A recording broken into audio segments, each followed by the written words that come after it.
हे दोस्तों, ये हर मनुष्य के लिए आश्चर्य का विषय है कि जगन्नाथपुरी के मंदिर में भगवान कृष्ण के साथ राधा क्यों नहीं है और दूसरा तीनों भाई बहन की आंखें इतनी फैली हुई क्यों है। इस विषय में एक प्रसिद्ध पौराणिक कथा है। आइए विस्तार से जानते हैं। एक बार माता यशोदा माता देवकी के साथ द्वारका पधारी। वहाँ कृष्ण की रानियों ने माताओं से कृष्ण के बचपन की लीलाओं का वर्णन करने का अनुरोध किया। उनके साथ बहन सुभद्रा भी थी। माता यशोदा ने कहा कि वह उन्हें कृष्ण तथा उनकी गोपियों की लीलाएं तो सुना देगी, पर यह कथा कृष्ण और बलराम के कानों तक नहीं पहुंचनी चाहिए। सुभद्रा द्वारा पर पहरा देने के लिए तैयार हो गई माता ने लीलाओं का गान शुरू किया।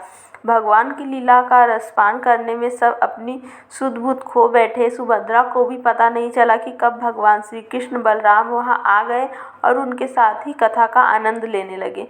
बचपन की मधुर लीलाओं को सुनते सुनते उनकी आंखें फैलने लगी। सुभद्रा की भी यही दशा हुई। वह आनंदित होकर पिघलने लगी। उसी समय श्री नारद जी वहां पधारे। किसी के आने का एहसास होते ही कथा रुक गई। नारद भगवान संग बलराम और सुभद्रा के ऐसे रूप को देखकर मोहित हो गए। वह बोले, भगवान, आपका यह रूप बहुत सुंदर है।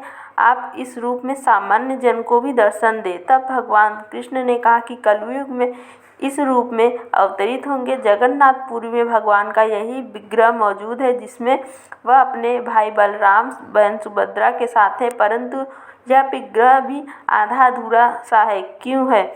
इसके पीछे भी एक पौराणिक कथा है। इस मंदिर के उद्गम से जुड़ी परंपरागत कथा के अनुसार भगवान जगन्नाथ की इंद्रनील या नीलमणि से निर्मित मूल मूर्ति एक वृक्ष के नीचे मिली थी। यह इतनी चकाचौंध करने वाली थी कि धर्म ने इसे पृथ्वी के नीचे छुपाना चाहा।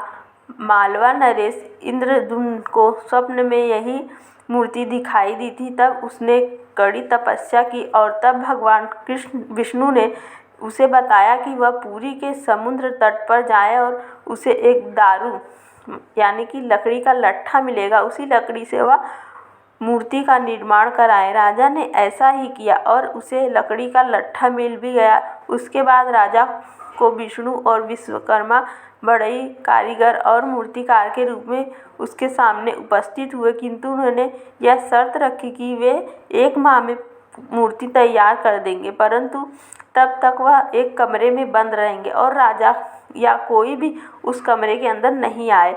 माह के अंतिम दिन जब कई दिनों तक कोई भी आवाज़ नहीं आई तो उत्सुकतावश राजा ने कमरे में झांका और यह वृद्ध कारीगर द्वार खोलकर बाहर आ गया और राजा से कहा कि मूर्तियां अभी अपूर्ण हैं।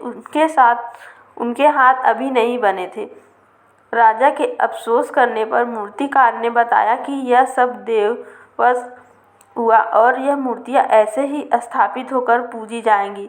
तब वहीं तीनों जगन्नाथ, बलभद्र और सुभद्रा की मूर्ति मंदिर में स्थापित की गई।